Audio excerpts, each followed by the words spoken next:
Hello friends, welcome to my YouTube channel. So today's our topic will be electric charges and the fields. So now before moving into the depth of electric charges and field, let us understand the basic concepts. So as you are well known about the matter is consist of the elementary particles. These elementary particles are basically what? Protons, neutrons and electrons.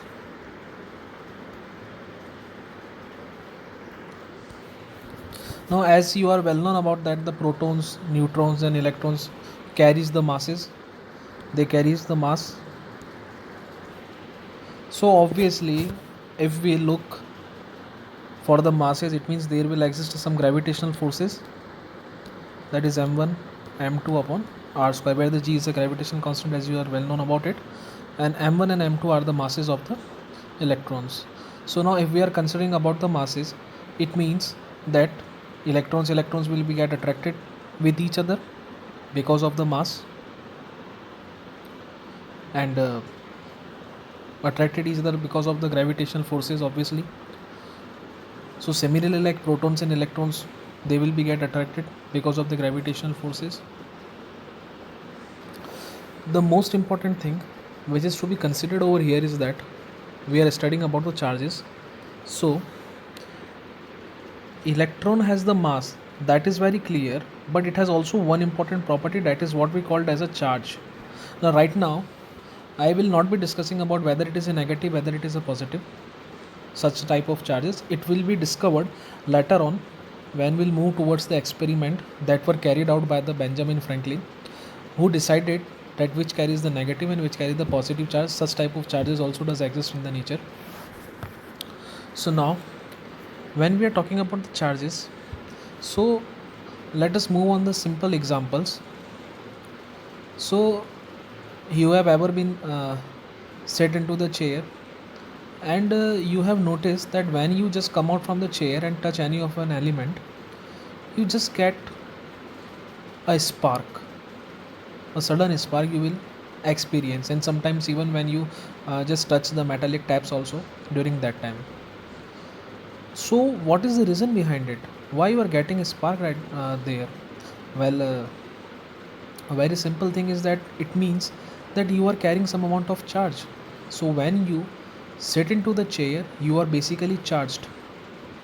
Now how this charge has appeared into your body, the reason behind is the friction, which is the most important thing.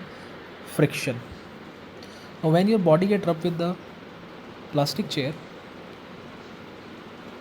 you get charged up, and when anything is charged, when body is charged, it means that now it can exert the force on the other body. That is what we called as a charged up.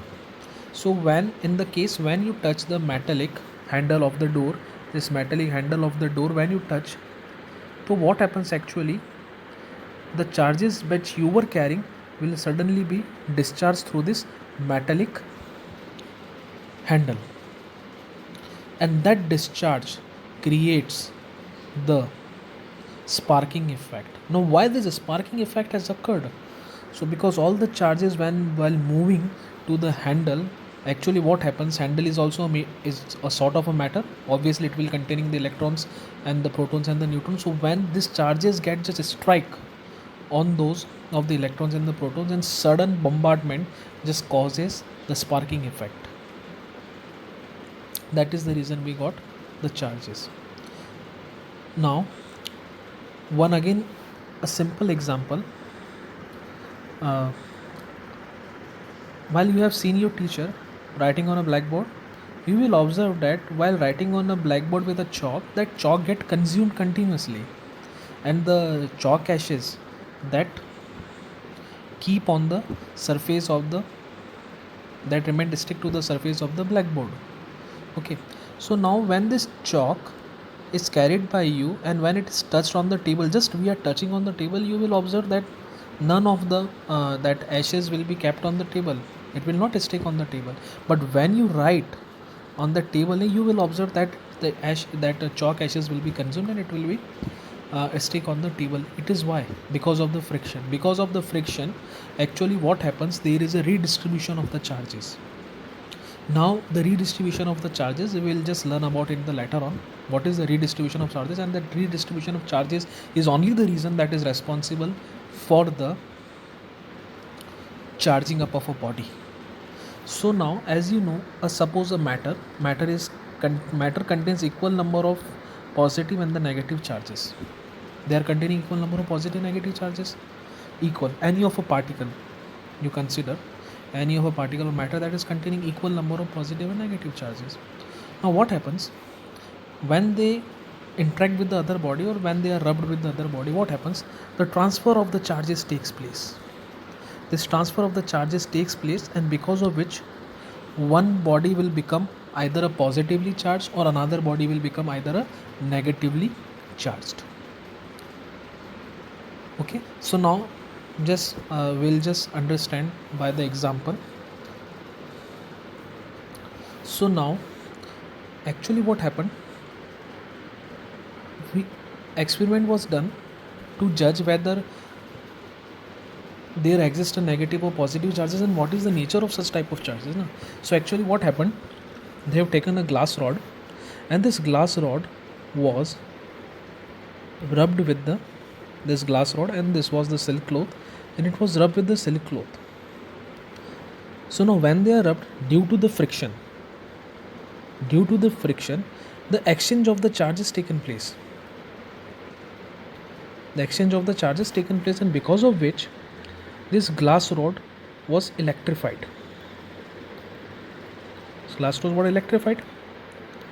And the charges gained by the glass rod were positive charges. And obviously when there is it has gained the negative charges.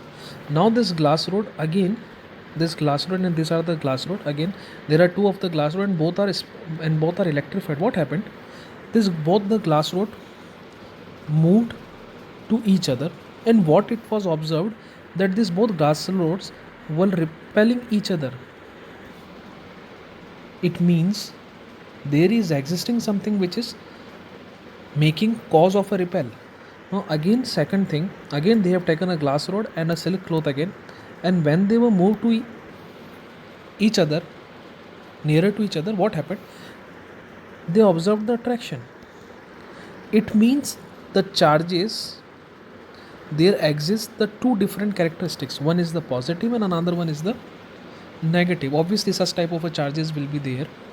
It means now, and actually how it was really confirmed, when after some time, when this glass rod and again silk cloth were close to each other, they observed that there was neither an attraction or a repel. Then what was the reason? It means the net charge was completely equals to 0. Net charge. Now why this net charge was equals to 0? The reason is that it means when the thing in a mathematics we have learned that plus 2 minus 2 is what equals to 0. It means there exists one of the positive charge and another one of the negative charge. Now the one thing, that why this glass rod was attracting this silk cloth, it means if it is carrying a positive charges, all this positive charges basically attracts the electrons. So all the electrons were just moved at the edges of the surface. Actually these positive charges were attracting these negative charges. That is the reason it get attracted, because of this positive charges. So now let us move on another topic, that is charging by induction.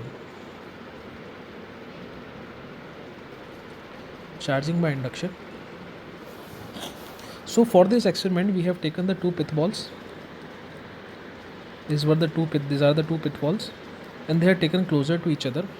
Now actually, what is a pith ball? Basically, the pith ball is basically a lightweight object which is capable to pick up the charges easily, and both stands are insulated.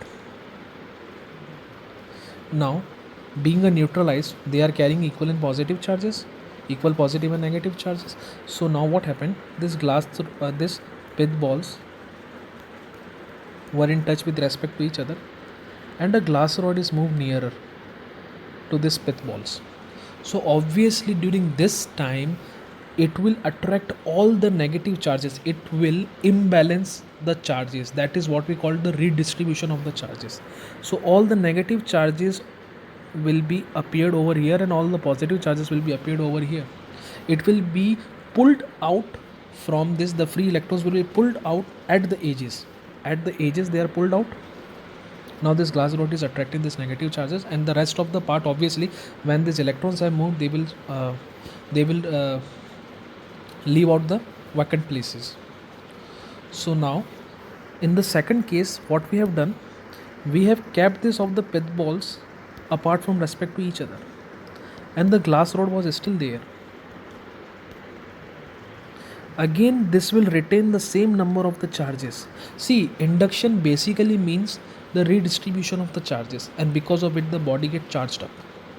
So redistribution of the charges has taken the place. All the electrons were pulled out at the one edge, and all the positive positrons were pulled out at the another edge. Fine. So now what happened in the third case, we have just removed this glass rod. We have removed the glass rod. Now during that time, these all negative charges will get uniformly distributed over the surface. So that is what we call the charging by the induction.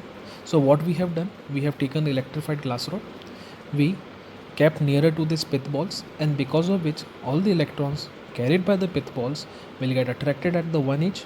Since it's the positive charges, so they will obviously attract the negative charges, so they will pulled out at the one end, and the rest of the charges will remain at their positions. In the second case, that was called as a B case.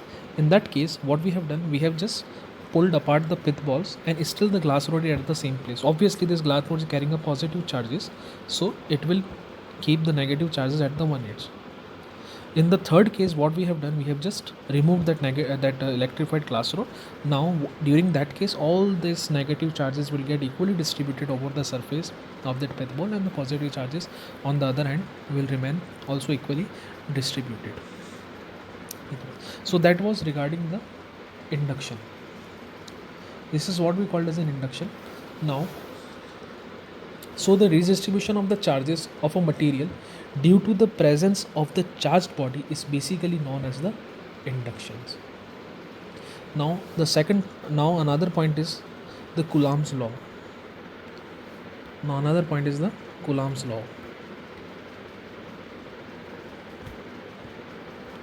what is this Coulomb's law? Actually, the force is exerted by the charged particles. It was observed by the experiment of Coulomb. Coulomb has carried out the experiment where it has noticed the force is exerted between the particles. See, when the mass is involved, we will talk about the gravitational forces. When the charge is involved, we will talk about the electric forces.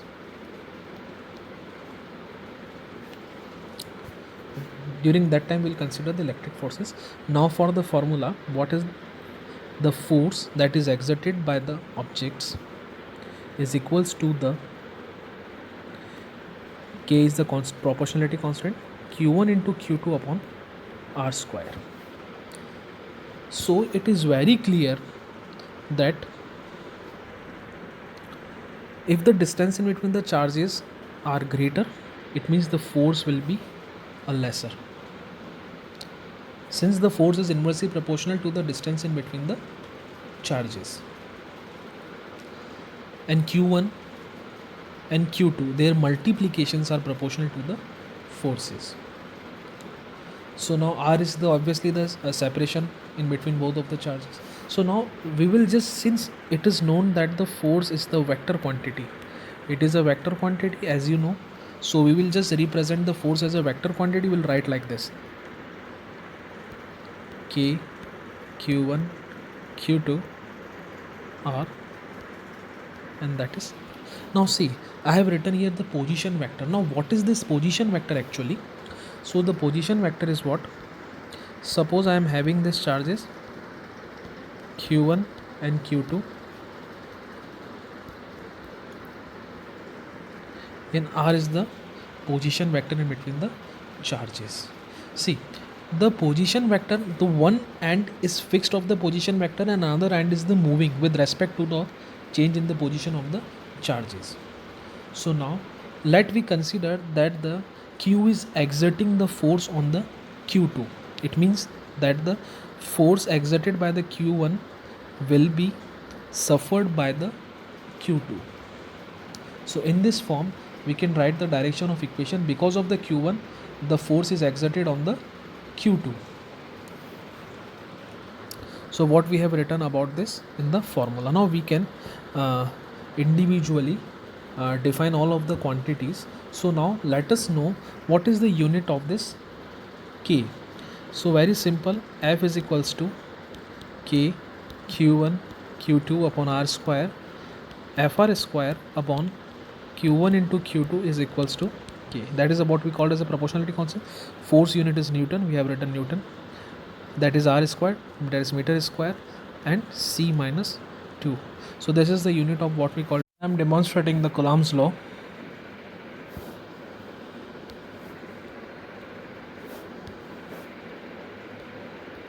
Now here I am demonstrating the Coulomb's law actually.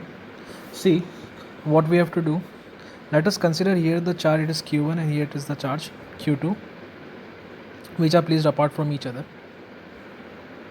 Now obviously the force will be exerted in between both of them, and let us consider O be the point from here, and we are taking the position vectors R1 and R2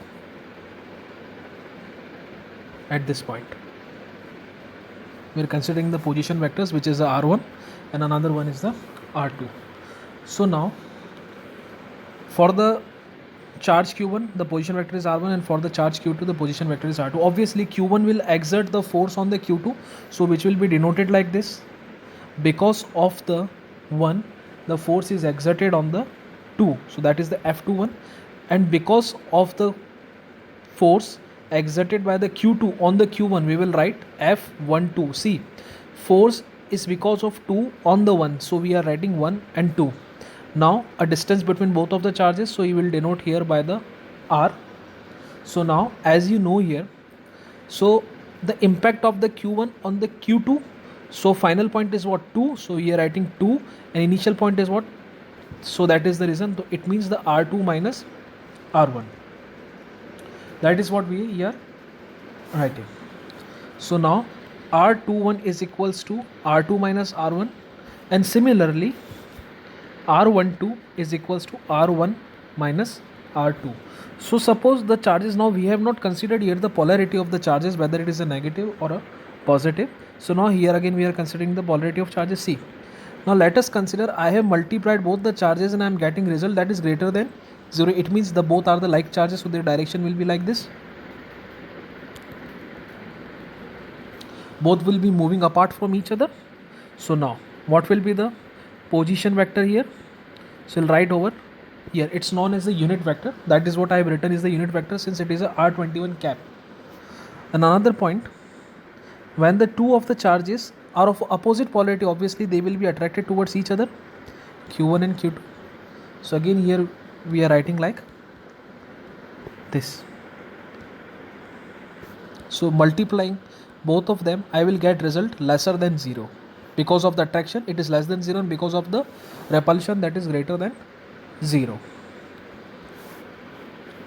So now R21 is equals to R2 minus R1, R12 is equals to R1 minus R2. So what I am doing, I am just swiping out the values. So you will observe that here it can be written like this, but what will happen, a minus will come out, that is R2 minus R1, and it will move out here.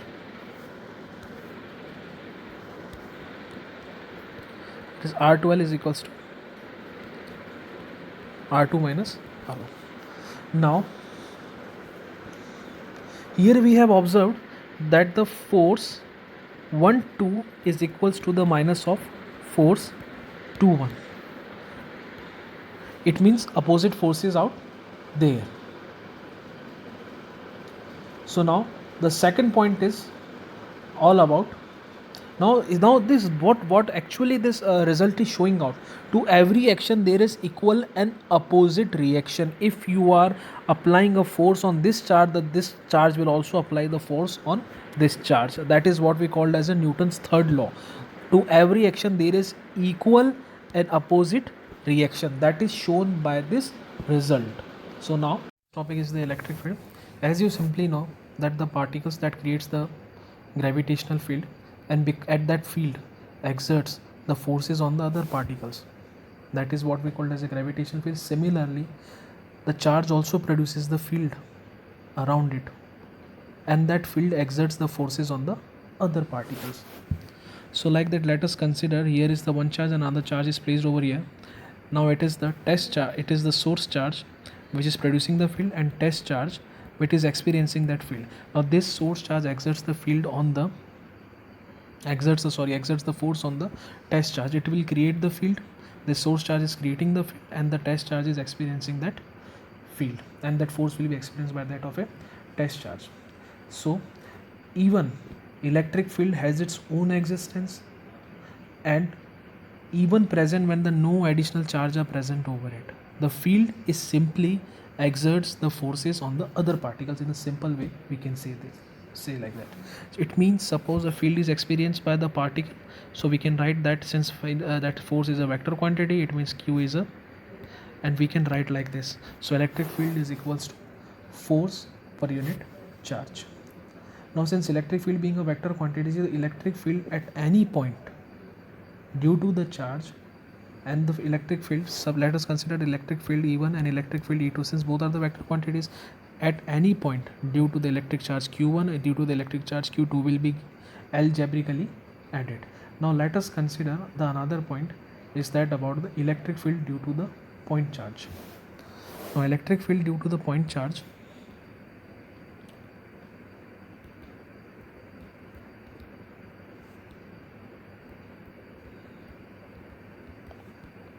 now in this electric field due to the point charge, what will happen? Suppose I am having a charge q which is producing the field, and that field will exert the force on the other particles. So that is what we called as a q. It is placed at the point A and it is placed at the point P. Now let us consider a point charge q that is placed at the point A exerts the force on the other particle that is placed at the point P. It means it is responsible for creating out the field. So it means that the force is exerted on the other particle, that is the q which is placed at this, can be written like this: F is equals to QE in a simple manner. Now we can apply the Coulomb's law. Since the force is exerted between the two of the charges, so Coulomb's law can be written like this is equals to Q 4 pi epsilon, and that is the R square. Fine.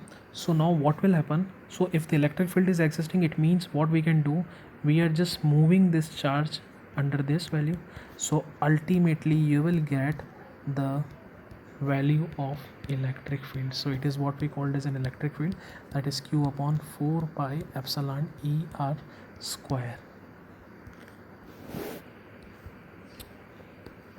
So now our next topic will be about the electric field lines. Now what are these electric field lines actually? So electric fields can be graphically represented. Electric field can be graphically represented by drawing the curves that is known as the electric field lines or the line of electric forces. So now electric field can be due to the positive charges and electric field can be due to the negative charges. Now the positive charges, it means that the field lines are coming outwards like this, it can be represented. And similarly in the case of the negative charges, the electric fields are coming inwards to the charge. So now let us consider an example over here. Now what you will observe, see, now these are the electric field lines I have drawn roughly. Now here it is P1 point and P2 point. Now the 2 points I have denoted over here. It means the P1 point, the area where the number of electric field lines, large number of electric lines are passing through. It means the electric field line strength will be more over the point P1 in comparison to that of a P2. Similarly, this will happen as in the case of the negative charges also. So when the positive and positive charges come closer, their electric field lines can be made like this. Now since they are repelling, and when positive and negative charges come across together, it means that positive charges field lines come outward for it and for inwards similarly like this.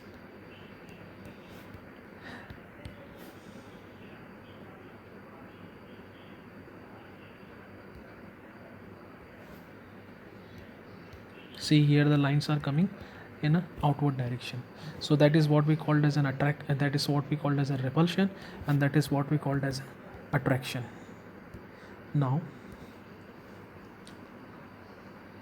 another point is that, as you have known, that when the electric field lines are originating from this charge, that is a positive charge, it is outwards. See, when it moves apart from this, the strength of the electric fields decreases always.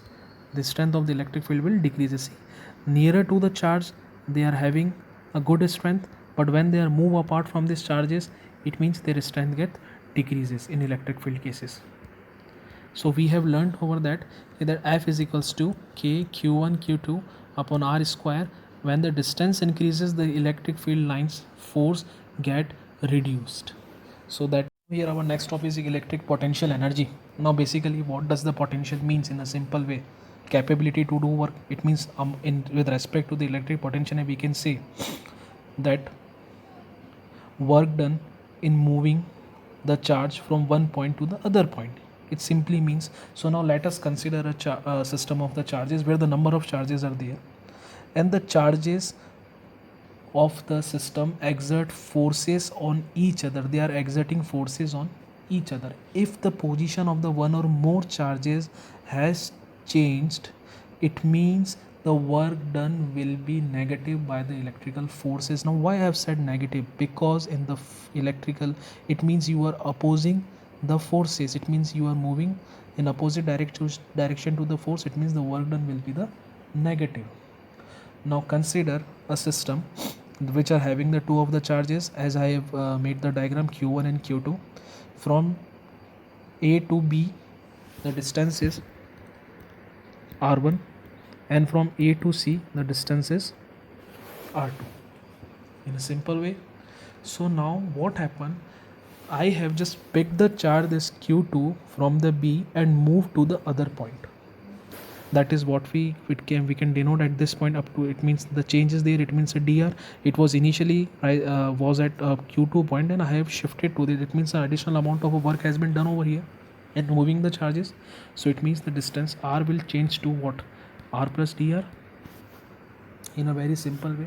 Now I am denoting the electrical force for the AB. So that is F is equals to Q1 Q2 upon 4 pi epsilon R square. Now work has been done to put the charge at the other position. So it means, what is the formula for the work? Work is the F dot ds, and here the distance is denoted by the dr, and force I am already having here, so we can write dw is equals to F dot dh. It means the change in, it means the work has been done. It means the particle has been displaced from the one position to the other position. That is the reason I have written over here F dot dr.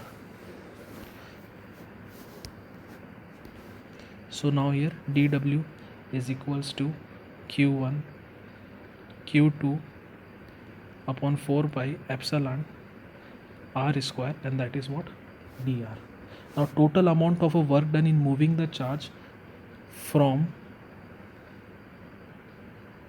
B to C.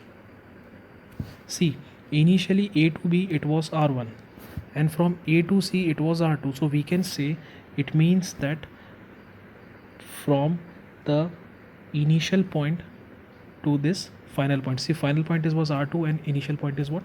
R1. So work is done over here. So we can write like this Q1 Q2 upon 4 pi epsilon naught R square, and that is the dr. So what we'll do, we will be integrating over here.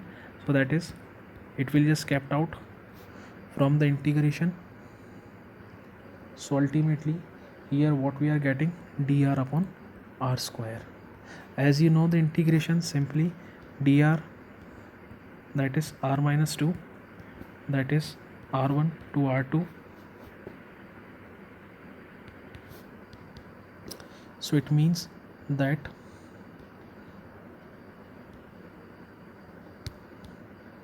one upon r, you have learnt about the integration, which simply means that r1 minus 2 plus 1 upon minus 2 plus 1. So what will be, you will be getting, that is minus. So that is r, and that is minus 1. So complete expression can be written like that. W is equals to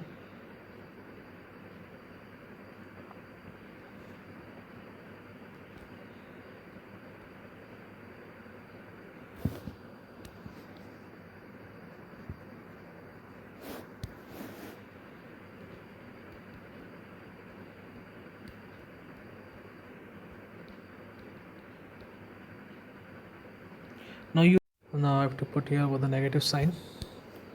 So now W is equals to Q1 upon Q2, that is 4 pi epsilon, that is 1 upon R2 minus 1 upon R1.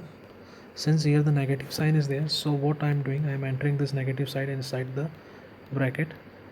So finally what I will get is the 1 upon R1 minus 1 upon R2. Now no work will be done by the electrical forces on the charge if the Q1 is kept at a fixed position. If the Q1 is not moved, it means that no work will be done, and during that time the change in the potential energy can be denoted as U of R2, that is what we are denoting as a potential energy difference in the potential energy, that is equals to minus of W is equals to Q1 upon Q2 4 pi epsilon naught 1 upon R2 minus R1, the change in the potential energy. This is what we are writing, the change in the potential energy. Now what happens, we choose the potential energy of a system to be zero. The whole potential energy of the system will be zero when there is infinite separation in between the charges. So let us consider, if there is existing infinite separation of the charges, it means one will be having ur is equals to, it means ur minus u infinite. See, here we have written, here we are having a finite position, that's why I have written ur2 minus ur1. In case if I am having infinite separation, it means that I have to put over here the infinite. So at the point of the r1, since the potential is the function of the distance, that is the reason I am writing over here. So now it means the expression will be like that, ur is equals to q1 q2 upon 4 pi epsilon, and that is 1 by r minus 1 upon infinite, and that is what we called as a zero, since here the potential is the function of the distance. So I have written here 4 pi epsilon r. So this is what we called as a final expression for the potential energy. See, if this equation is only made in case when the one of the charge is remained fixed and other one is displaced. It means one is fixed and another one, this charge has been displaced. This equation is dominated by that condition only. Okay, so now another point is the electric potential. So now what is this electric potential? So we'll study about the electric potential now over here, that is electric potential. See, electric field is denoted by which vector? It's a vector quantity. Electric field is denoted by the E dot, it's a vector quantity. So similarly the same field can be assigned as a scalar quantity, by which we can write simply like this, that is what we call as a V at each point, that is called V at each point, that is called as a electric potential. See, field is represented at each point by the this electric field as a vector quantity, and the same quantity can be represented by the V, but being a scalar, so we have written over here that is the V. Now suppose, that is what we called as the electric potential. V is known as electric potential, that is electric potential.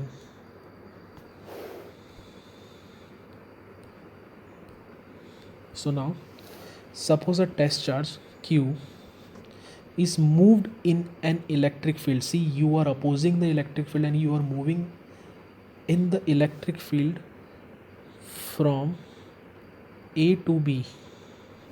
This q charge has been moved from this A to B point. It means electric potential will change. Charge is moved in the electric field, it means there will be a change in the potential. So we can write like this, ub minus ua. See, what is the final point? Final point is b, that is the written as a b, and initial point is what? A, that is the written I have ub minus ua. So the potential difference, that potential difference due to displacement of a charge from q to b can be simply written vb minus va is equals to ub minus ua upon q.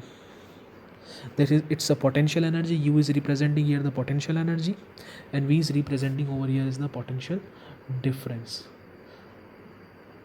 So if a charge q is taken through a potential difference of vb minus va, it means that the potential energy can be given as q vb minus va in a simple language.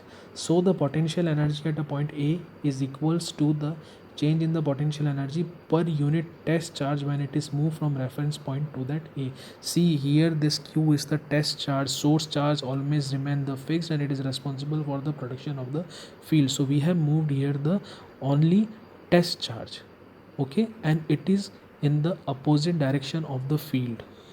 We are moving against that field, so that is the reason the work is done. So we are concluding here over with the electric potential. Okay, so now suppose the test charge is moved in an electric field without changing its kinetic energy. The kinetic energy is not changed and test charge is moving. The total work done on the charge will be zero from the work energy theorem. So it means that the work external plus work with this electrical force is equals to this. So work with the external force is equals to, that is minus of electrical force, and that is written as a delta u. See, we have concluded some quantities over here. So that is what we can write, v is equals to u upon q, where it is a potential difference, it's a potential energy, and it is the charge. Our next point is electric potential due to point charge.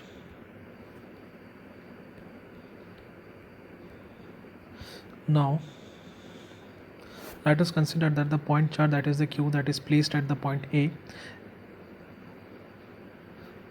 and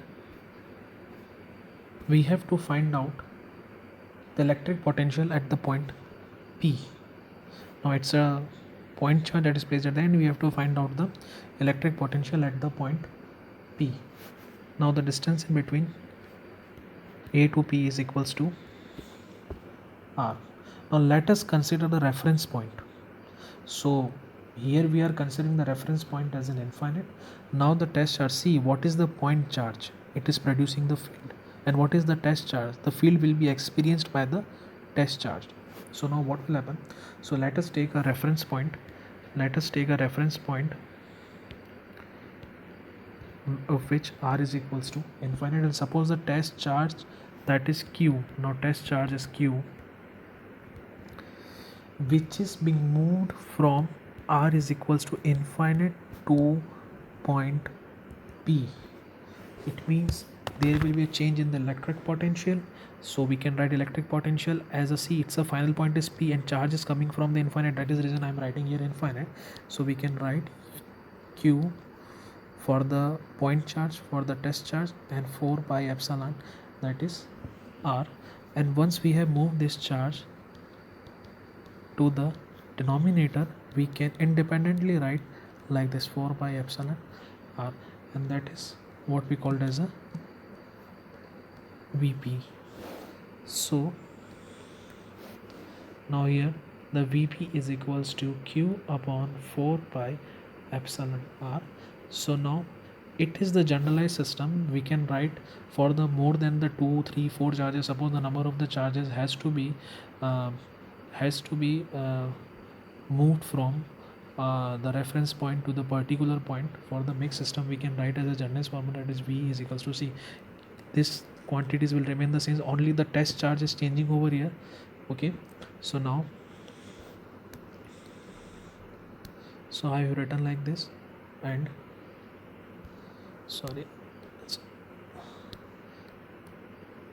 that is Q, and that is upon R. C, there can be number of test charges with respect to the number of the point charges. So we can write the generalized expression is like this. Here the I is the number integer where we can write 1, 2, 3, 4 for the substitution. Now what is the relation in between the, now I'll study the relation between the electric field and the electric potential. What is relation? Relation between electric field and electric potential.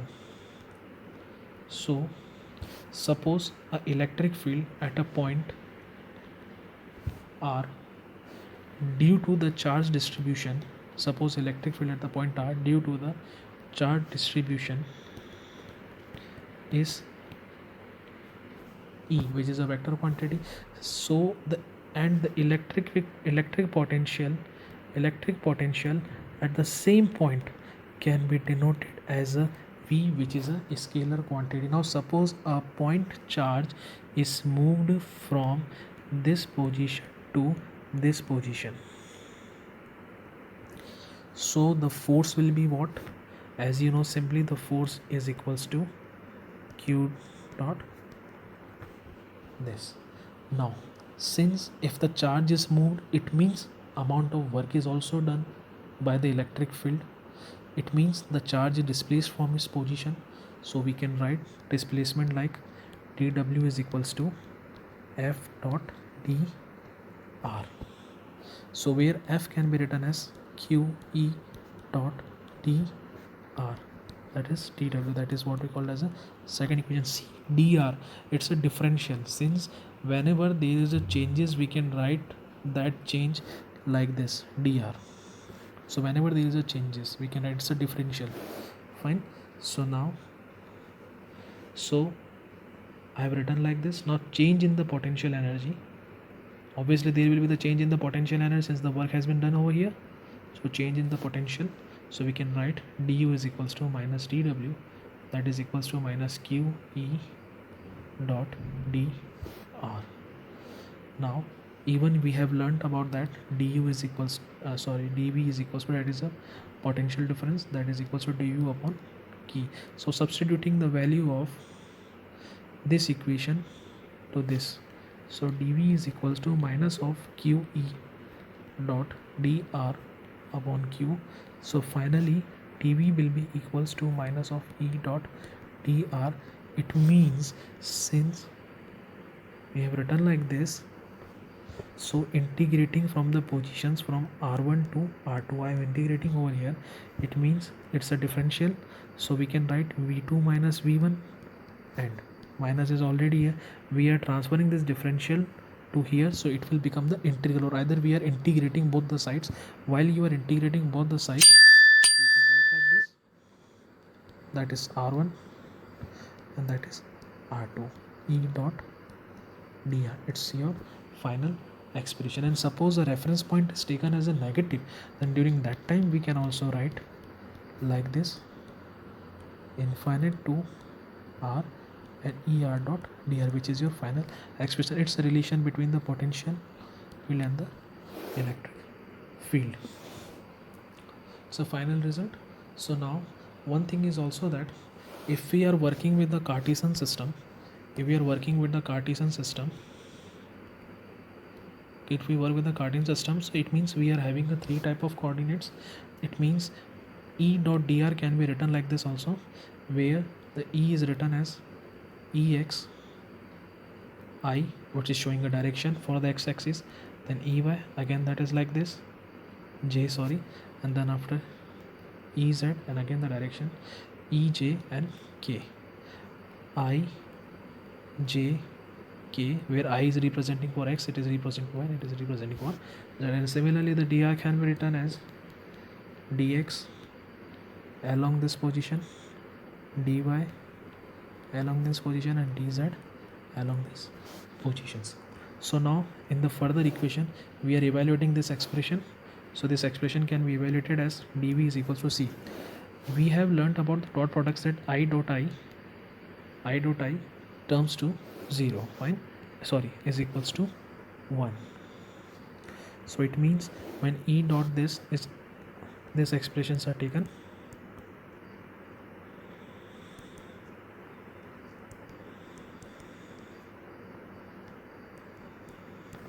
it is multiplied by again dxi plus dy, that is dz. So when they are multiplied, so I dot I is equals to what? 1. So dv is equals to, we are getting minus of ex dx, minus of ey dy, and minus of ez dz. So now see, now if we change x to x plus dx and rest of the quantities are remaining the same, dy and dz are not changing, they are turned to be 0, then we can write that dv is equals to minus of ex dot dx. It means that ex is equals to minus of, that is what we call as a partial differential. Since this delta is known as the partial differential, this sign shows the partial difference and indicates only for a particular quantity. We are differentiating only for the x here. That is the reason we have written like this. Even that dv is equals to minus of e dot dr can be written as, this expression can be also written as like this, dv is equals to, see, we have learnt about the scalar quantities. When we are talking about the scalar quantities, we have learned that there exists a cos theta for it. So dv upon dr, it can be also written minus e cos theta. It means that there exists an angle between both of them, which is written as a theta, and here you have written dr, and here you have written, that is the d, that is along the e axis, okay, and it is the point P. So it's a final point, it's a relation between the electric field and